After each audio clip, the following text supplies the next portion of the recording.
I hated exercise of any kind. I didn't like sweating.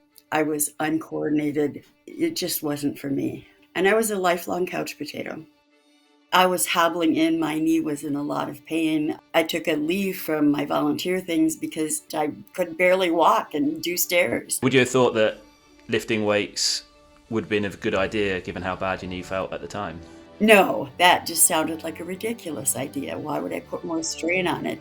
But clearly it was the right thing, and I just had to be convinced. One day I came in and my physical therapist, Logan, said, "Okay, we're going to deadlift." I looked at him and I said, "Do you remember how old I am?" And he said, "Yep, I do, and that's why we're doing this." But he explained it would be good for my bones, which I knew was important at my age, that you lose a lot of muscle, you lose bone. But it turns out I loved lifting. It's totally turned my life around. I couldn't be happier. That torn meniscus was a blessing. You know, the best time to start lifting was decades ago. The next best time is today. I have a great episode for you today on the Never Taught to Live podcast. I've just got off a call with Elizabeth, and she, at the age of 66, had never done anything physical before or even had any interest in doing so. And it took a torn meniscus in her knee to take her to physiotherapy. That has evolved into her over the course of kind of 18 months to 2 years. Not only has she become confident herself with lifting weights, doing deadlifts, squats, but she is signed up for a competition. She's going to compete in a powerlifting competition. And then on top of that, she's also going into middle school and teaching young females the art of lifting weights and the benefits that can happen and building their confidence as well. So she's not only doing it herself, she's inspiring others to start. So you're going to absolutely love this conversation I have with her. So let's just get straight into it.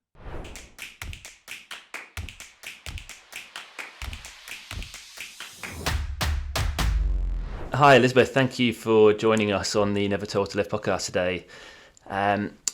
I can't wait to unravel the story that you have got to share with us, because you responded to one of my emails with kind of your journey with strength training, and it is the first interview I wanted to get on because it's such an inspiring story.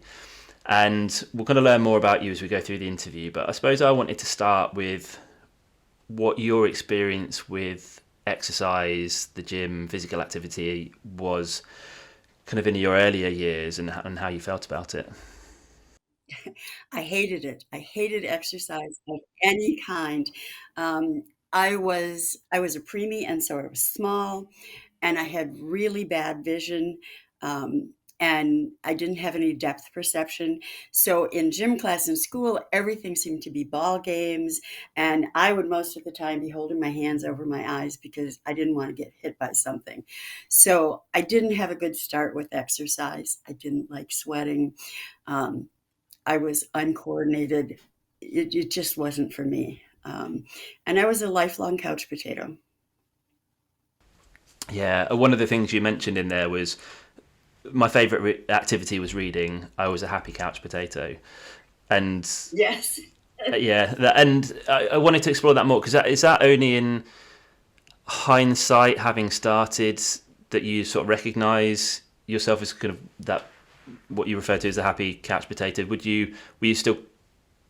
you bothered by the fact that you were not as active at the time, or is it something that now looking back you wish you were more active? I really wish I had been earlier, but I had never found anything that really fit for me, nothing that I liked doing. Um, and everybody throws around the word trauma, but gym class, PE class in school was a horrible experience, and that really set the tone for my whole life. I was busy and active when my kids were young. I had 4 boys in 18 months, 2 sets of twins.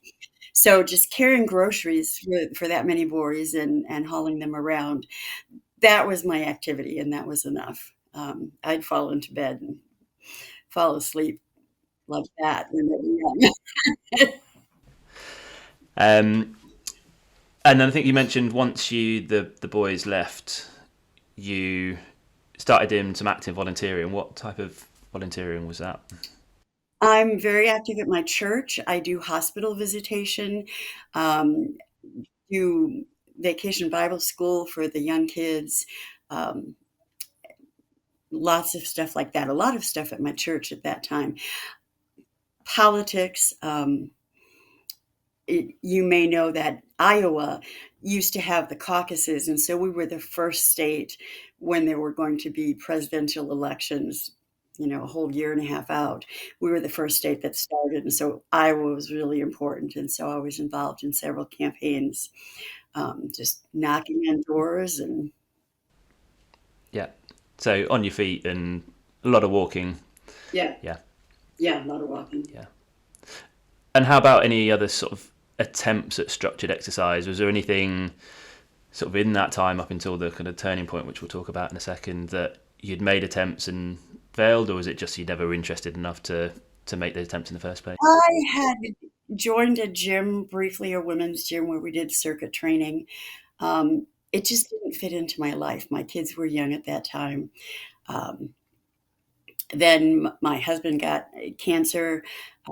I had cancer. That kind of threw any sorts of thoughts of exercise out the door. Just didn't make a part of my life. No. And again, it was the age of 66 that things turned. How was your health kind of in your 50s and early 60s? Well, I had cancer in my 40s. Right about the same time I started at the gym, I was diagnosed with chronic kidney disease. I've been a diabetic since I had chemo. So it was starting to get more serious. I knew I needed to do something, um, but it just wasn't drawn to anything. So tearing my meniscus was actually a wonderful thing for me, as it turns out. Yeah. So that was a turning point. That was a turning point. I'd actually seen an ad for this physical therapy place, and they were doing strength and fall prevention evaluations for people. And I thought, well, I should do that. And so I signed up for that. Meanwhile, before my appointment with them, I'd injured my knee. I didn't know what I'd done to it. I didn't know how I'd injured it. It was probably the three dogs, but that started me. So when I went in to physical therapy, and it was this wonderful place. I probably drive past a dozen different physical therapy offices to get to my team at Kaizen, but they turned out to be the perfect people. And how did that initial, because imagine stepping in to it, you said part of it was a falls prevention evaluation, but part of it was the knee. I imagine at that point Right. when you stepped in, there's no expectations that this journey was about to No, unfold. I was hobbling in. My knee was in a lot of pain. Um, I took a leave from my volunteer things because I couldn't walk.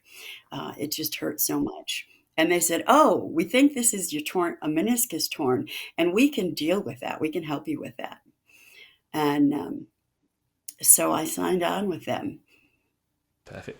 And was it all managed, the knee, through the physiotherapy or physical therapy? Was there any Yeah. surgery involved or needed? I'm sorry? Was there any surgery involved or needed? No, I didn't do any surgery. I did consult a surgeon, and he wanted to do surgery. But he said, physical therapists, they'll tell you that they can help with physical therapy. And having been a hospital chaplain, I said, "Oh, like you, the surgeon, wants to do surgery all the time." So I said, "Let me try physical therapy first and see." And that turned out to be the answer. And clearly, myself as a physiotherapist, which what we call physical therapists in the UK, my bias would be that in terms of I'd always want to try and manage conservatively first with exercise, and if it doesn't work, at least you prepared it for the surgery. But yeah, the good news is it wasn't needed in your case. So, at what point would Right. you say the strength based exercise sort of started? Because I imagine it was a sort of slow transition from calming the knee down to Right.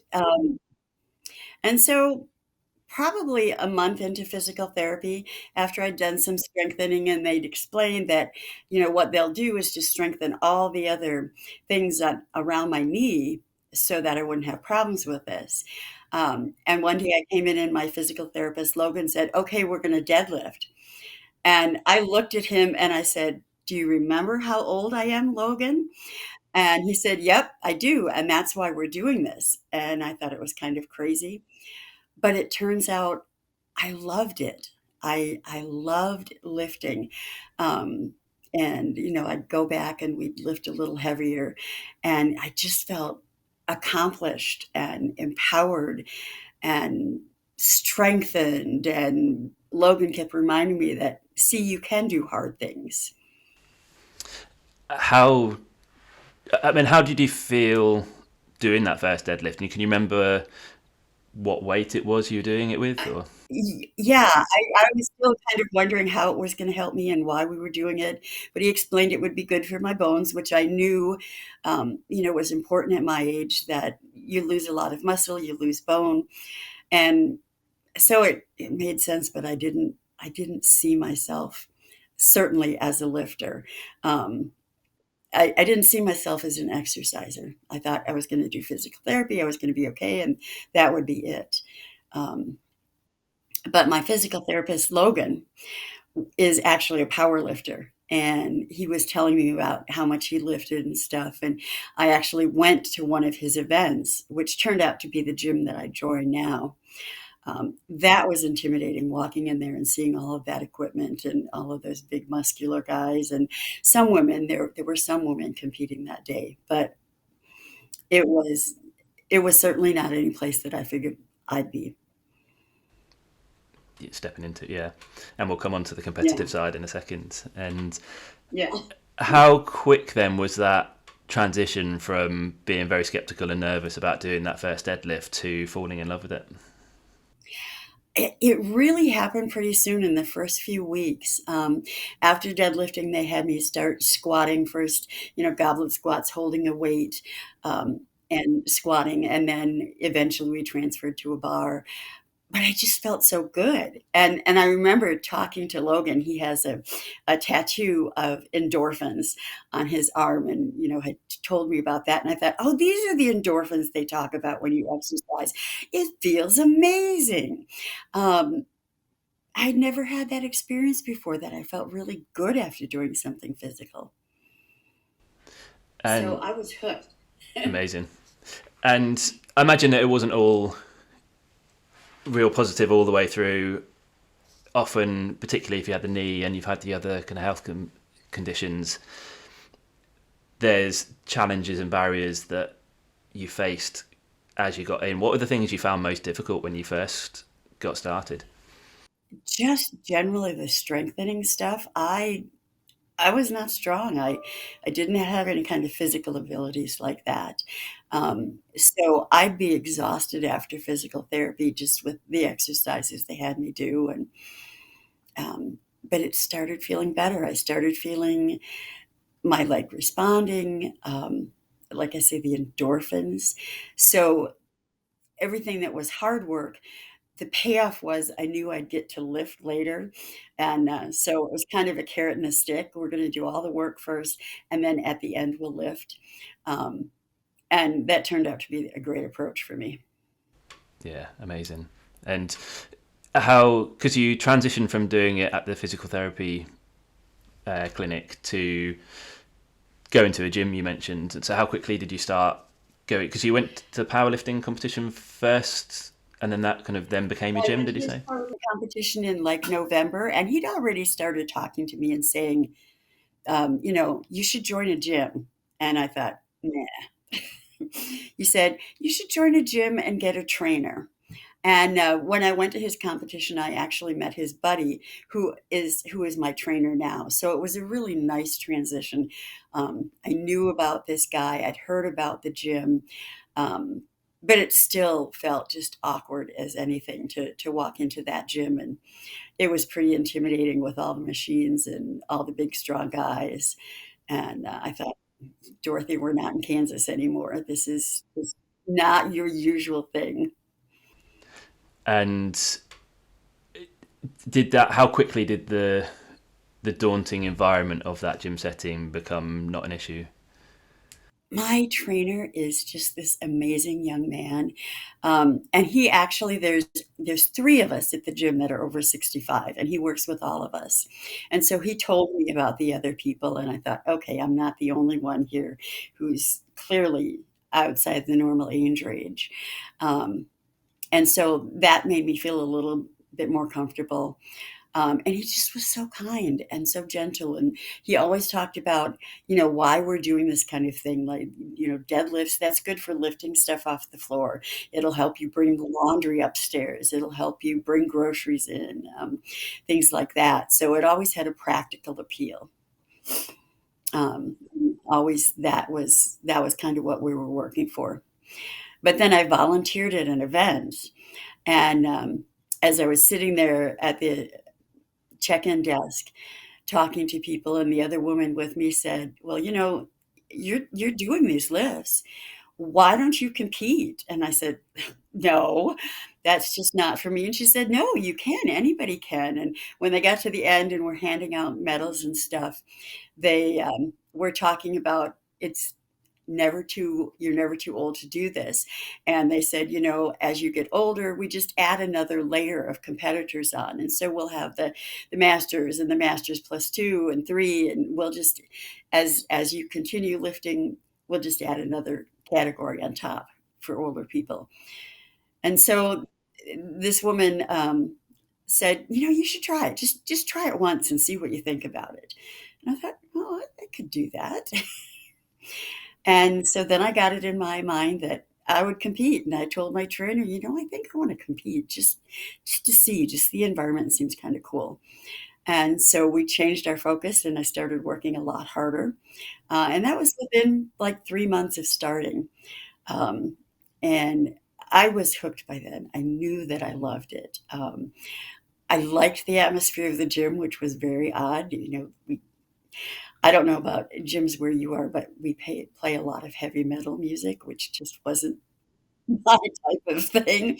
Um, Sometimes if I'm in a gym early and there's nobody else there, one of the guys will say, "Should we change the music to be something a little better for you?" And I tell them, I've kind of gotten used to it and it just feels right for this place. So, no, really, I'm good. And that was kind of a revelation when I said that to someone. Yeah, the whole environment, the culture, and now it's one of the places I love going. I go 4 times a week, I work with my trainer twice a week, and then, twice a week on my own with stuff he's programmed, and I've made friends there, um, and it's really amazing. I look at these big tattooed guys and just think, "Wow, how did I end up in this position where these are my buddies?" And, but I love it.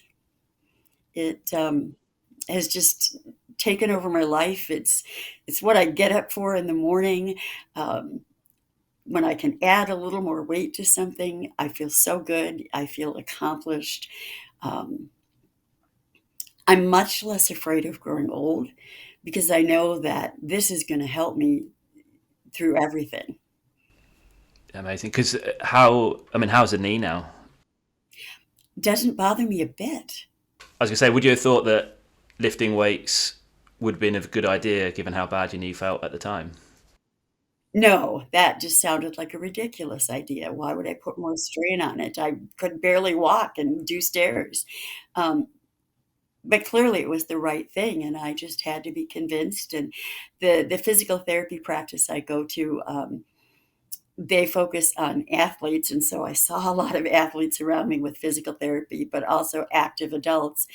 I am certainly not what would have been considered an active adult at that time, but they were gentle with me, and then when I started to really like it, all the other physical therapists, they joked about lifting things, and I told them one weekend I was gonna pick up a new washer, and they said, "Are you gonna carry it yourself?" So they kinda let me know that you can do this, you can do heavy things and hard things, um, and I started to believe them. Amazing. And if you, because I wanted to come on to outside of the gym, how different you feel, and I wanted to start with mentioned the knee, but what about the other kind of health conditions that you mentioned before? My diabetes is in better control. Last time I went for a scan, I no longer have a fatty liver, which I'd had for years. Yeah, so that was just wow, that made a real difference. My kidney disease is stable. I'm at a stage 3A, so I'm not having any declines in that function. So clearly this is working, and it's just really kind of exciting that I found this. People in my life, I remember conversations with my son Tom and telling me about the gym, and he said, "You know, Mom, I gotta tell you, I just can't picture this. I never, ever in my life would have seen this for you."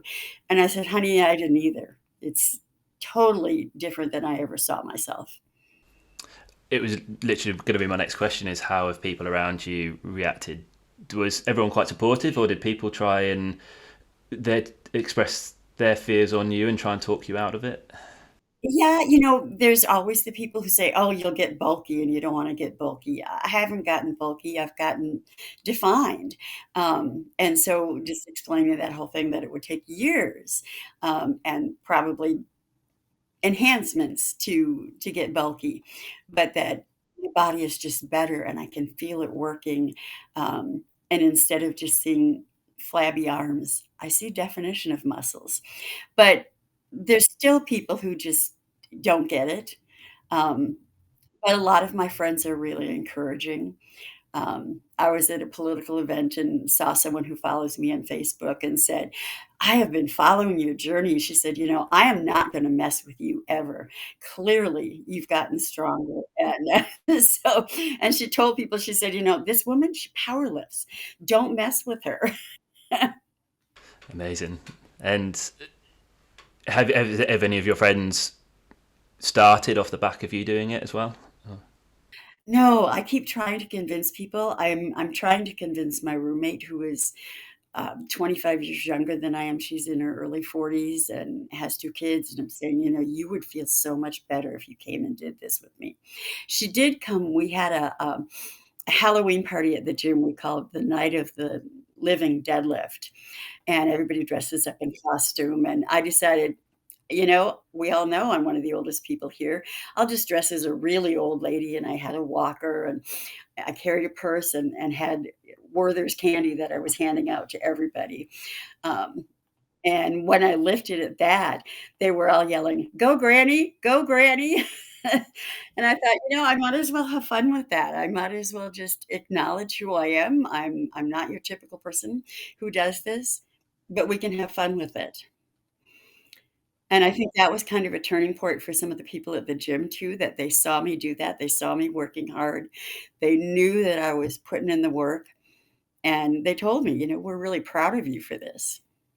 And then they started saying, "Well, I've talked to my parents. I told my mother about you and that she should come to the gym." Um, and so I know I'm talked about at a lot of dining room tables. There's this woman at the gym who does this. Yeah, well, it's an amazing story and it's one that should be talked about. Hence why I brought you on. And we've talked about your how your health improved and yeah, inspiring others. How have you sort of found just general day to day activities or anything else? Are there any examples outside the gym of things of benefits you've noticed? Um, I feel more confident wherever I go. I feel stronger. I go to the Costco and grab a 45-pound bag of dog food, and it's easy to lift up where I used to have struggle. Um, and so it's made a difference just in those day-to-day things. Um, I stand taller. I just I now have a different air about me. My roommate actually at first was a little worried that maybe I was getting dementia because it was such a dramatic change in personality, where I'd start talking about, "Okay, I get to go to the gym." And she's known me for a long time, and she knew I wasn't a gym person. But she's on board. She's real supportive. She came to the party and watched me lift and was proud of me. And so and my godchildren think it's hysterical when I deadlift them. Um, they're really much harder than weights because they move. One of the things I like about lifting weights is, unlike the games and sports I did as a kid when things were moving towards me, those weights are not gonna move until I lift them, and so I start out ahead of the game there, um, and it just feels good. It feels so good to do it. Amazing. And actually reminds me of one of the things that you mentioned is, was there an issue with the shoulder at some point, and was that as a result of the Yes. gym, or was that a It sort of was. I'd had some surgery in December, and I couldn't go to the gym for a month. Oh, I missed it. But my doctor said, "You cannot go to the gym because you'll wanna lift something, and you can't lift anything more than 5 pounds." So I'd been away from the gym for a month, and I went back, and I was excited to be back in the gym, and I might have gone a little too high on the treadmill, and I don't know exactly what happened, but all of a sudden I found myself on the ground, and, one of the guys came running over and said, "Are you okay? Okay. Yeah, I'm gonna get up. I'm gonna finish my workout." And it hurt, but I didn't realize that I'd actually done anything. The next day, I finally went to urgent care, and they said, "Oh, yeah, there's nothing broken. You'll feel better soon." Um, and then they called the next morning and said, "Stop. Don't do anything. You have broken your arm. You broke the tubercle on your shoulder, and we're going to send you to urgent care at the orthopedic clinic." And they said again, "You can walk. You can't do anything else." And then I called my physical therapy people and I said, "Is there anything you can help me with?" Because, they said I could only walk and I really want to keep active. I don't want to lose all the gains I've made. And they said, "Yeah, come on in. We'll work on stuff." And so we started working on legs, and then they decided, "Oh, we'll work the good arm." And there's evidence that even if you're just working one side of your body, that you lose less on the opposite side. And so I thought, "Well, that makes sense. Let's do that." So they started me out just working my good arm and my legs, and then we'd gradually start adding things with the broken one. And I think that's really helped my recovery. I'm back to deadlifting, I'm back to benching. I have a little bit of a problem with the squat bar, just that I have to do a little wider stance than I used to. But every day I'm getting closer to the normal on that. And, so I'll be able to lift. I know that. yeah? That's amazing, because a lot of people might have seen that as a sign that maybe people were right. Maybe I should ease off the gym. It's clearly dangerous, Yeah, and but yeah. you never considered that. No, I knew it was my stupidity. I don't even remember what I was doing before I fell, but I knew I'd kinda lost focus, and, um, so I knew that that was my thing, and by that time, I just felt so good lifting that I didn't wanna give it up, and I was really afraid the doctor would say, "You are too old for this." Um, but he didn't, thankfully. And then you mentioned about signing up for the competition. Have you competed yet, or is it something you're? I haven't. I was planning on it this spring, but it'll take a little while to get back to it, but I'm hoping in the fall I can compete. Um, and here in Iowa, we have this amazing event. There's a group called Raise the Bar Initiative that are all women who lift, and we hold a women's barbell classic once a year and get about 300 women coming to lift.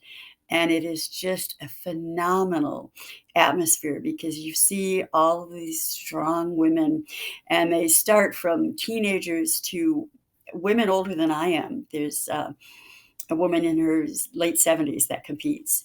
And it's just phenomenal. And one thing I've noticed about the women lifting events versus the co-ed or just the men's, the women are really supportive of each other and cheer for each other. And so it's just a great atmosphere. It's not competitive, it's cooperative, and everybody wishing best for everyone else. So I volunteer at that event. Another thing that group does is go into high schools and middle schools and teach girls about strength. We do workouts with them, and we try to get them, yesterday we just started with the group I'm working with now, and they did their first deadlifts. And they were hesitant at first. Oh, no, I can't do that. And then when they did, you could just see them thinking, wow, I can do that. And they had kind of the awakening that I did. Amazing. So to clarify then, so in the space of a year, is it that you've gone from having the torn meniscus, having never been active and no interest in being active, to going into high schools and teaching people how to lift? Yeah, yeah. It'll be 2 years in August, but yeah, a year and a half, and I've done this, and it's just amazing sometimes when I look back at it and see what a difference my life is. I had been working part-time at my job, and I retired. I said, I'm going to just do things I'm passionate about. So I'm going to power lift. And people at my job, they knew that I'd gone to physical therapy and had been lifting, but they were kind of amazed when I said, I'm joining this powerlifting club, and I'm going to really concentrate on this because I love it. And they were just, some of them, a little confused why I was doing that, but they saw that I liked it and that I just felt better about myself. Yeah, it's incredible transition, um, Very big transition. and again, it's easy to say with hindsight and hard to know. It's like kind of the sliding doors moment. Is how do you think things would have been if you hadn't torn your meniscus and you hadn't have stepped into that physical therapy center? Where do you think you'd be now? My health would be declining. Both my parents died at 74. I've had cancer, so I knew that biologically I was maybe even older than that. Um, I was looking at, if I live till 74, that'll be really good. And now I'm thinking, I'm not giving up. I've got things to do. And I just feel a whole different about my life going into the future. Much more hopeful. Um, I'm going to lift as long as I can. I joke with my roommate that when I no longer am able to go to the gym, we're going to take all my gym shirts and we're going to make a quilt. So if I end up in a nursing home, they can see my quilt and know that I'm a badass and not to mess with me. um, yeah, so it's totally turned my life around, and I couldn't be happier. That torn meniscus was a blessing. Certainly not at the time. My roommate said, "Oh, maybe we need to get you a walker." It's like, "No." And, so I have the walker I use for my costume. It's out in the garage, and hopefully I never need to use it again. Yeah, but again, you're so many people, and I see it all the time, that they see it as a sign to slow down once you start getting those complaints, and then you stop doing the Yeah. things that are actually maintaining the strength you have got, and then it becomes this downward spiral. So, no, it's fantastic to hear that you've been able to actually break that cycle and build a new cycle where every day you just feel a bit stronger, a bit more confident, a bit more inspired to. I wish I'd started it decades ago because I feel better than I have in decades. Um, it's just changed my life. Because there's going to be some people listening to this that they may be struggling with knee pain themselves, or some other condition related to age that they feel is a reason not to start, or it's at least making them scared to take that first step. And we said before, just before we started recording, that first step is the hardest. If there is someone sort of sitting on the fence about getting started with strength training, what would you say to that person? I would tell them just like I tell the middle school girls about lifting weights, if I can do it, anyone can do it. Um, and I tell them how miserable I was when my knee hurt and I couldn't walk far, stairs hurt, that I came out the other side so much better. And so people tell me, "Oh, I have knee pain. I can't do that." And I say, "That's what started me. I had knee pain, and I just went to the right place that really worked with me and had a vision that I could do something more and be different." And so you can do it. And no time like the present. The best time to start lifting was decades ago. the next best time is today. So don't be afraid of it. Don't be intimidated by the atmosphere. Actually, the gym guys are some of the sweetest people and the nicest people. And when I couldn't lift weights at the gym, they would load my weights on the machines and stuff for me so I could still work out. And they were all great about it. They said, "No, we're excited you're still here. Keep doing it." And so they've really turned out to be just a great group of friends. Yeah, it's a common fear that people tend to think that being in the gym, you're going to be judged and people are constantly looking at what you're doing, and people don't want to step into that environment. But like I say, often it is exact opposite to that. They want to help each other, support each other, encourage each other, and yeah, I think you've proved that clearly not all the gyms are the same, but a lot of them are similar to yours. So Yeah, I think if you give it a chance, it will be. One of the guys at the gym, the one who actually was there when I fell, he says, "So here's the deal. When you and I are both at the gym and doing similar things, I'm going to lift less than you just so you look even more badass." Um, so I have a picture of him goofing around, pushing the sled and unloading it from what pushed, and he pushed less and acted like it was really hard. And so we just have those fun moments that they encourage me.